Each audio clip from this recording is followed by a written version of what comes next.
Warahmatullahi wabarakatuh. Selamat malam, salam sejahtera untuk kita semua. Terlebih dahulu, perkenalkan nama saya Jessie Christine Alexandra Lembang dengan NPM 25160. Pada hari ini, kami dari kelompok 19 Turbona akan memaparkan tentang Decades of Days atau rangkuman materi hari pertama sampai hari ke-9 pengajaran 2025.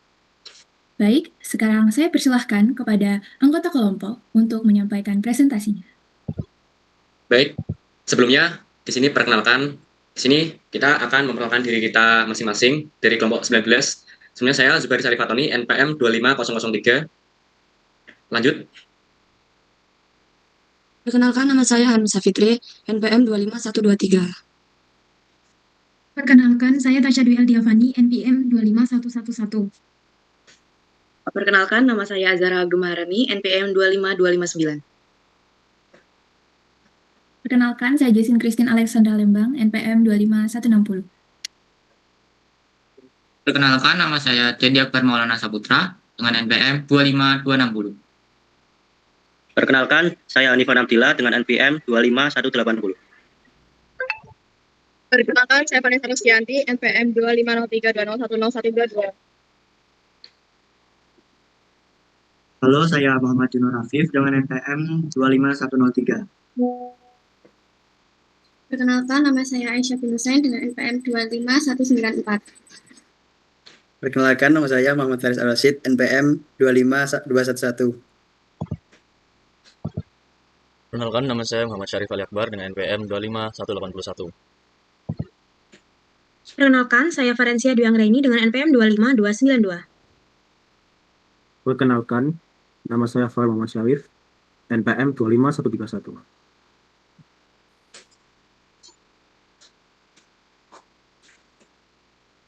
Di sini saya akan menerangkan Dewan Pengadilan. Yaitu kita mendapat materi yang pertama narasi, kampus berdampak, konsep perguruan tinggi yang fokus menyelesaikan masalah sosial, ekonomi, dan lingkungan. Ada SKS dan SKPM, yaitu Satuan Beban Studi Mahasiswa yang menunjukkan dalam perubahan sosial, politik, dan budaya. Ada 17 mahasiswa sebagai terdharma perguruan tinggi, yaitu 1. Agent of Change, 2. Iron Stock, 3. Moral Force, yang 4. Social Control, yang kelima Pionir, yang keenam Problem Solver, yang ketujuh Inspirator. Selanjutnya ada definisi teknik industri. Peran teknik industri yaitu ada 3. 1. Merancang, 2. Improvement, yang 3. Instalasi. Di day kedua, kita dijelaskan tentang lab program komputer untuk Visual Basic Pengkodingan. Aplikasinya ada Microsoft Excel dan MATLAB. Lalu lab statistik industri, yang berfungsi untuk statistik, uji non-parametrik, dan lain-lain. Aplikasinya ada Microsoft Excel, SPS, dan CSP. Lalu ada lab simulasi komputer, yang berfungsi untuk simulasi sistem discrete dan dinamis. Aplikasinya ada FlexSim, Analogic, dan SIM.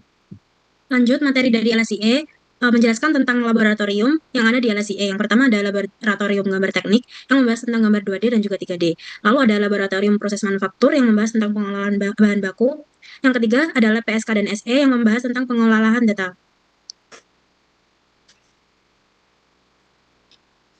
Bisa dibaca oleh saudara saya. Jadi, day 3, etika dalam literasi dan teknologi. Jadi, jenis literasi dibagi menjadi digital, finansial, numerik, baca dan tulis, dan ilmiah. Ciri-ciri sumber kredibel itu penulis dan sumber itu terpercaya serta terbitan terbaru dan relevan. Misalnya, 5 tahun terakhir seperti kita saat melakukan atau membuat tugas dari lab. Yang kedua ada BLM atau BLMTI. Itu terdiri dari 4 komisi. Dan yang ketiga ada kenali diri dan aksi. Itu pentingnya mengenali diri dan aksi itu agar mengetahui arah dan tujuan hidup serta dapat memanajemen waktu dan memiliki problem solving. Lanjut D4. Pada day 4 kami mendapatkan materi soft skill dan hard skill serta reaksi. Soft skill itu keterampilan non-teknis, sedangkan hard skill itu keterampilan teknis. Peran soft skill untuk mendukung proses pembelajaran dan interaksi selama berkuliah, sedangkan hard skill berperan sebagai bekal pengetahuan dan keterampilan teknik yang diperoleh melalui materi kuliah, praktikum maupun tugas-tugas. Yang kedua, kita mendapat materi reaksi. Peluang karir, manufaktur, jasa, logistis, teknologi informasi, energi, kesehatan, BUMN. Kompetisi utama, analisis sistem dan proses bisnis, manajemen produksi dan supply chain serta kualitas, komunikasi dan kolaborasi lintas bidang, software, analitik, dan ERP. Kemampuan yang wajib dimiliki adalah supply chain and logistics, project management, and critical and creative. Pengenalan Microsoft Office. Microsoft Excel memiliki fitur untuk mengatur tampilan data, membatasi input, menghitung cepat dengan rumus atau fungsi seperti sum, average, count, min, max, memberi format otomatis, serta fungsi lanjutan seperti if atau lookup, sehingga pengolahan dan analisis data lebih efisien.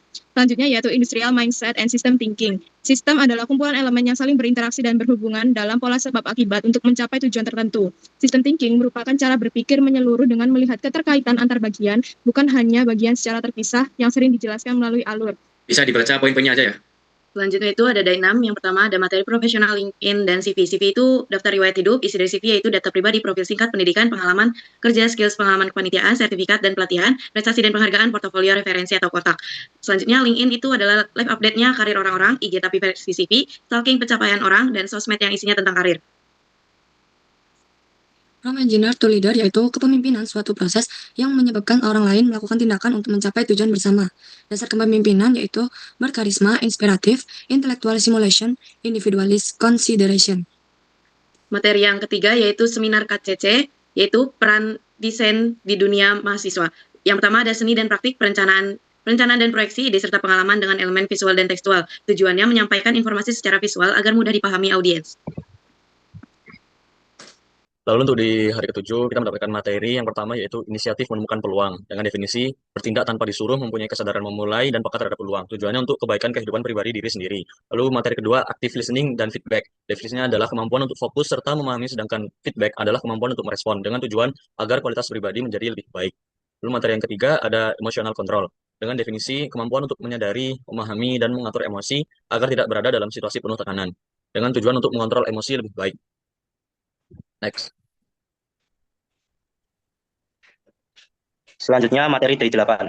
Materi yang pertama pengambilan keputusan. Pengambilan keputusan merupakan bentuk tindakan pengambilan terhadap hasil pertimbangan atau keputusan dengan memilih sesuatu dari pilihan atau opsi yang ada. Materi yang selanjutnya yaitu integritas dan sosial empati. Integritas merupakan sikap ketika seseorang selalu jujur, bisa dipercaya, dan konsisten antara perkataan serta tindakannya. Integritas termasuk kunci terciptanya pendidikan yang berkualitas. Sedangkan empati merupakan kemampuan memahami serta merasakan apa yang dialami oleh orang lain.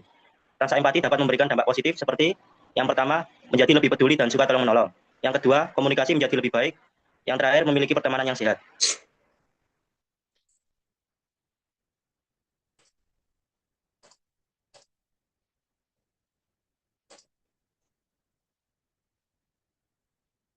Baik, selanjutnya ada D9.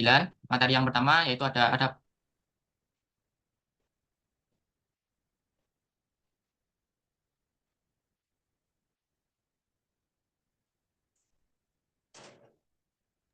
Baik, materi yang selanjutnya ada D9. Materi yang pertama yaitu ada adaptability, yaitu